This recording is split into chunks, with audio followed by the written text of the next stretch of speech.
आज हम बात करने वाले एक महत्वपूर्ण विषय हाइपरटेंशन या हाई बीपी के बारे में। यह काफी कॉमन समस्या है।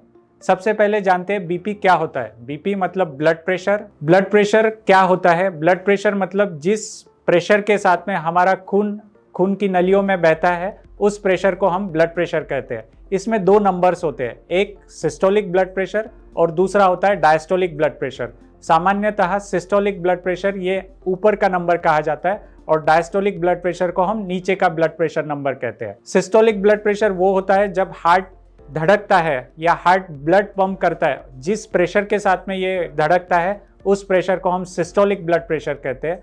और हार्ट जब रिलैक्स रहता है और तब जो प्रेशर रहता है ब्लड वेसल्स में, उसको हम डायस्टोलिक ब्लड प्रेशर कहते हैं। तो जब ये बीपी बढ़ जाता है एक सामान्य मात्रा के ऊपर, तब हम उसको हाइपरटेंशन या हाई बीपी कहते हैं। हाई बीपी एक कॉमन समस्या है। ऑलमोस्ट 50% लोगों में, जो कि 50 के ऊपर है, हाइपरटेंशन की समस्या रहती है। अगर हम इंडिया की बात करें तो अर्बन पॉपुलेशन में करीब 25% अडल्ट पॉपुलेशन ये हाइपरटेंशन से ग्रसित है और रूरल पॉपुलेशन करीब 10% रूरल पॉपुलेशन ये हाइपरटेंशन से ग्रसित है। तो जैसा कि हमने देखा, हाइपरटेंशन एक कॉमन समस्या है, पर यह असिम्प्टोमेटिक रहती है। इसके काफी बार लक्षण नहीं दिखाई देते हैं, पर कभी कभी अगर बीपी बहुत ज्यादा बढ़ जाता है तो कुछ सामान्य लक्षण हमको दिख सकते हैं, जैसे कि हेडेक होना, ठीक नहीं लगना, पसीना ज्यादा आना। ये सब चीजें हाइपरटेंशन की वजह से हो सकती है। जब कभी हाइपरटेंशन काफी समय तक रहता है तो हमारे कुछ टारगेट ऑर्गन्स, मतलब ब्लड प्रेशर की वजह से कुछ ऑर्गन्स को डैमेज कर सकता है, जिसको कि हम टारगेट ऑर्गन डैमेज कहते हैं।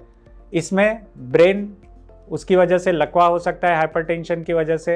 हार्ट पे जब हाइपरटेंशन के इफेक्ट्स होते हैं तो उसकी वजह से हार्ट अटैक आ सकता है, या फिर हार्ट फेलियर भी हो सकता है, मतलब हार्ट का पंपिंग कम हो जाना, या फिर हार्ट इतना स्टिफ हो जाता है कि उसकी वजह से सांस फूलना, ये सब तकलीफें हो सकती है। हार्ट अटैक की वजह से किडनी पे भी काफ़ी गंभीर असर होते हैं, हमारी किडनी फेलियर हो सकता है, या फिर हाइपरटेंशन की वजह से आंखों में भी कुछ बीमारी आ सकती है, जिसको कि हाइपरटेंसिव रेटिनोपैथी कहते हैं। बहुत बार ये कहा जाता है कि जैसा जैसी उम्र बढ़ती है वैसे वैसे बीपी की रेंज बढ़ती है, पर यह एक गलत धारणा है। हाइपरटेंशन या बीपी हम लोग किसी नंबर्स के द्वारा डिफाइन करते हैं, मतलब सिस्टोलिक बीपी कितना होना चाहिए, डायस्टोलिक बीपी कितना होना चाहिए, यह नंबर्स हमें बताएंगे कि हमें हाइपरटेंशन है या नहीं है। तो नॉर्मल बीपी क्या होता है? नॉर्मल बीपी 120 सिस्टोलिक के नीचे अगर आपका ब्लड प्रेशर है और डायस्टोलिक ब्लड प्रेशर अगर आपका 80 के नीचे है तो उसको हम नॉर्मल बीपी कहते हैं। अगर आपका सिस्टोलिक बीपी बढ़ के 120 से 130 के बीच में हो जाता है तो उसको हम एलिवेटेड ब्लड प्रेशर कहते हैं। इस समय आपका डायस्टोलिक बीपी 80 के नीचे ही रहेगा। पर अगर आपका सिस्टोलिक बीपी 130 के ऊपर हो जाता है और डायस्टोलिक बीपी बढ़ के 80 के ऊपर और 90 के नीचे रहता है तो इसको हम स्टेज 1 हाइपरटेंशन कहते हैं। स्टेज 2 हाइपरटेंशन में सिस्टोलिक बीपी 140 से बढ़कर उसके ऊपर होता है और डायस्टोलिक बीपी 90 से ऊपर होता है। कभी कभी यह बीपी अगर 180 के ऊपर सिस्टोलिक बीपी और डायस्टोलिक बीपी अगर 120 के ऊपर हो जाता है तो इसको हम हाइपरटेंसिव क्राइसिस कहते हैं। तो बीपी के जो लक्षण होते हैं, बीपी क्यों होता है, हाई बीपी क्यों होता है, हाइपरटेंशन क्यों होता है, इसके जो कारण होते हैं, ये बहुत सारे कारण हमारे लाइफस्टाइल से जुड़े होते हैं। अगर हमारे खान पान में नमक की मात्रा ज़्यादा है, या फिर अगर हमारा कोलेस्ट्रॉल बढ़ा हुआ है, या फिर अगर हम स्मोकिंग करते हैं तो हमारी जो वेसल्स होती है वो हार्ड हो जाती है, उसकी वजह से हमारा बीपी बढ़ जाता है। डायबिटीज़ में भी ये जो वेसल्स होती है, इनकी जो इलास्टिसिटी है वो कम होती है और उस वजह से भी हाइपरटेंशन डायबिटीज़ के साथ में बहुत कॉमन तौर पे पाया जाता है।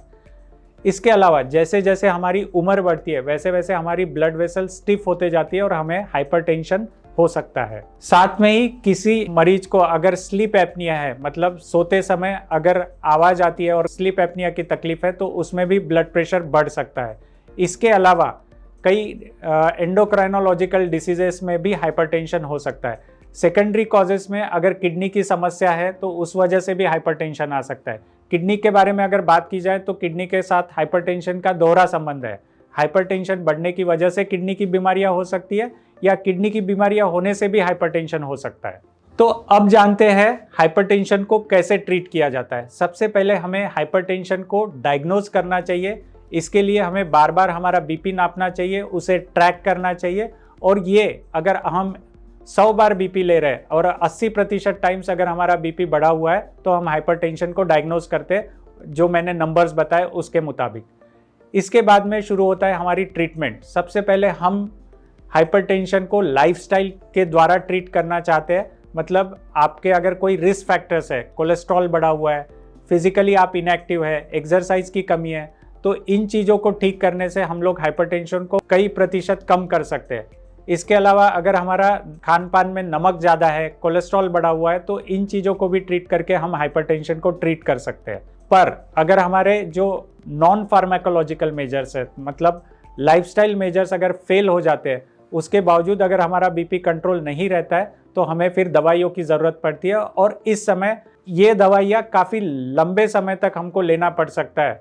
पर अगर आप आपके लाइफस्टाइल पे कंट्रोल कर सकते हैं, आप सही चीज़ों को अपना सकते हैं, तो हो सकता है कि बिना दवाइयों के भी आपका ब्लड प्रेशर काफ़ी हद तक काबू में रखा जा सकता है। बहुत बार ये मिसकंसेप्ट होता है कि एक बार अगर मुझे बीपी की दवाई शुरू हो गई तो मुझे यह बीपी की दवाई लाइफ लॉन्ग लेना पड़ेगा।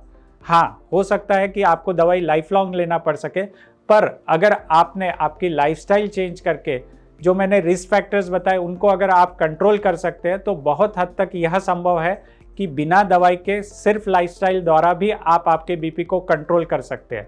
पर लाइफस्टाइल कंट्रोल करने के बाद भी अगर आपका बीपी बढ़ा हुआ है, तो उस समय आपको दवाइयाँ लेने में बिल्कुल हिचकिचाना नहीं चाहिए। हाइपरटेंशन एक साइलेंट किलर डिसीज़ है। इसको हमेशा चेक करके यह कंट्रोल में है कि नहीं, यह आपको जानना चाहिए, और इसकी लॉन्ग टर्म तक ट्रीटमेंट लेकर आप बहुत सारे आने वाले बीमारियों से बच सकते हैं।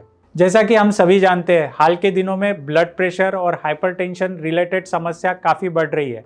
अगर आपके हाइपरटेंशन या बीपी के बारे में कुछ सवाल है तो आप कमेंट बॉक्स में कमेंट कीजिए, उसके जवाब देने का मैं प्रयास करूँगा।